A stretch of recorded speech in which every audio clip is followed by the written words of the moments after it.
வணக்கம். உங்களுடைய கோச்சிங் ஜேர்னியை ஒரு கோச்சாக நீங்கள் ஸ்டார்ட் பண்ணுறப்ப சில சமயம் சில முதலீடுகள் தேவைப்படும். அதாவது உங்களுக்கு ஒரு கோர்ஸ் ஜாயின் பண்ண வேண்டியதாக இருக்கலாம், இல்லாட்டி ஒரு business tool like small tools, ஒரு ட்ரைபாடு, இந்த மாதிரி சின்ன சின்ன விஷயங்கள் வந்து நீங்கள் வாங்க வேண்டியதாக இருக்கலாம் for your content creation. So இந்த மாதிரி விஷயத்துக்கு எனக்கு எவ்வளவு இன்வெஸ்ட்மெண்ட் தேவைப்படும், நான் வந்து ஒரு ஹவுஸ் ஒய்ஃபாக இருக்கேன், இல்லை நான் வந்து வீட்டில் குழந்தைங்களோட இருக்கேன், எனக்கு வந்து ஒரு சின்ன பிஸ்னஸ் மாதிரி பண்ணி எனக்கு சைடு இன்கம் வரணும், எனக்கு வந்து அவ்வளோ இன்வெஸ்ட்மெண்ட் பணம் இல்லை அப்படின்னு வந்து நிறைய பேர் என்கிட்ட சொல்கிறீங்க. நான் ஸ்டார்ட் பண்ணுறப்பவும் என்னோட நிலைமையும் இந்த மாதிரி தாங்க இருந்துச்சு. ஸோ ஒரு கோச்சிங் ஜேர்னியோடைய பெரிய ப்ளஸ் பாயிண்ட் என்னென்னா, நீங்கள் ஸ்டார்ட் பண்ணுறப்ப இதுக்கு உங்களுக்கு நிறைய இன்வெஸ்ட்மெண்ட் பண்ணுறதுக்கு பணம் தேவையில்லை. பட் தட் டசன்ட் மீன் பணமே தேவையில்லைன்னு நான் சொல்ல மாட்டேன். Yes, you will need some money to invest. இந்த இன்வெஸ்ட்மெண்ட்டுக்கு மணிக்கு நான் என்ன பண்ணுறது?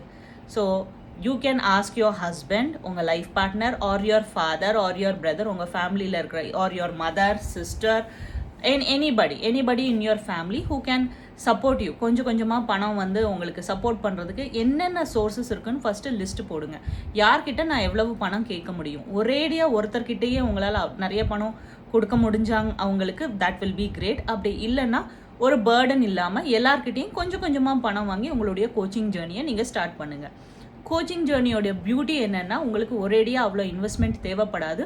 ஸோ ஆஸ் யூ க்ரோ, சின்னதாக இன்வெஸ்ட்மெண்ட் பண்ணி நீங்கள் ஸ்டார்ட் பண்ணிட்டு இருந்தீங்கன்னா உங்களுக்கு வந்து அந்த பேர்டன் பெருசாக தோணாது.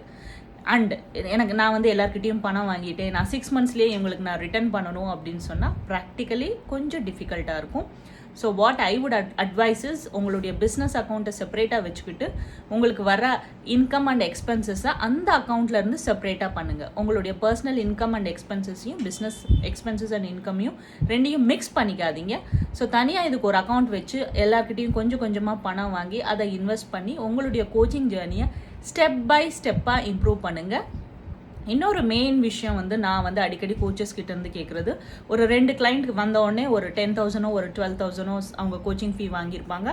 அது கிடைச்ச உடனே அவங்க வந்து அவங்களுடைய ட்ரீம், நான் வந்து இந்த மாதிரி ஒரு லூயி விட்டான் பேக்காக வாங்கணும்னு ஆசைப்பட்டேன், இல்லை சின்னதாக என் குழந்தைகளுக்கு இந்த பொம்மை வாங்கணும்னு ஆசைப்பட்டேன், ஸோ நான் அதுக்கு இதை ஸ்பெண்ட் பண்ணிட்டேன் அப்படின்னு சொல்கிறீங்க. I understand that, I have been through that. நானும் வந்து ஸ்டார்டிங்கில் வந்து இந்த மாதிரி சின்ன பணம் வரப்போ என் குழந்தைகளுக்கு, என் ஃபேமிலி மெம்பர்ஸ்க்கு சின்ன கிஃப்ட் வாங்கி கொடுத்து நான் ரொம்ப சந்தோஷப்பட்டேன். So we feel that okay, நம்ம வந்து ஸ்டார்ட் பண்ண பிஸ்னஸ்க்கு ஏதோ நம்ம பண்ணிட்டோம் அப்படின்னு ஒரு ஃபீலிங் வரும். பட் ப்ளீஸ் அந்த மாதிரி எக்ஸ்பென்சஸை ரொம்ப பண்ணாதீங்க. ஏன்னா உங்கள் பிஸ்னஸ் க்ரோ ஆக உங்களுக்கு நிறைய இன்வெஸ்ட்மெண்ட்ஸ் தேவைப்படும். உங்களுடைய பிஸ்னஸ்லேருந்து வர மணியை வந்து நீங்கள் இந்த மாதிரி கிஃப்ட்டுக்கு இல்லை மற்ற விஷயத்துக்கு நீங்கள் இப்போவே செலவு பண்ணிட்டீங்கன்னா, ஆஸ் யூ க்ரோ அகெயின் அதே ஃபேமிலி மெம்பர்ஸ் கிட்ட நம்ம திருப்பி இன்வெஸ்ட்மெண்ட்டுக்கு பணம் கேட்க வேண்டியதாக இருக்கும். அந்த மாதிரி டைமில் அது கொஞ்சம் எம்பாரசிங்காக இருக்கும்.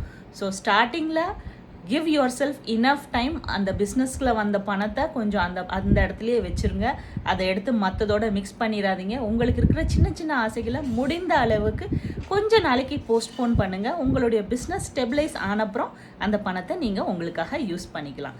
இது என்னோட எக்ஸ்பீரியன்ஸில் நான் கற்றுக்கிட்டது. நான் அதை உங்ககிட்ட ஷேர் பண்ணணும்னு ஆசைப்பட்றேன். உங்களுக்கு இந்த மாதிரி வீடியோஸ் யூஸ்ஃபுல்லாக இருந்துச்சுன்னா கீழே காமெண்ட் பண்ணுங்கள். இந்த மாதிரி வீடியோஸ் இன்னும் நான் நிறைய தமிழில் பண்ணுறேன்.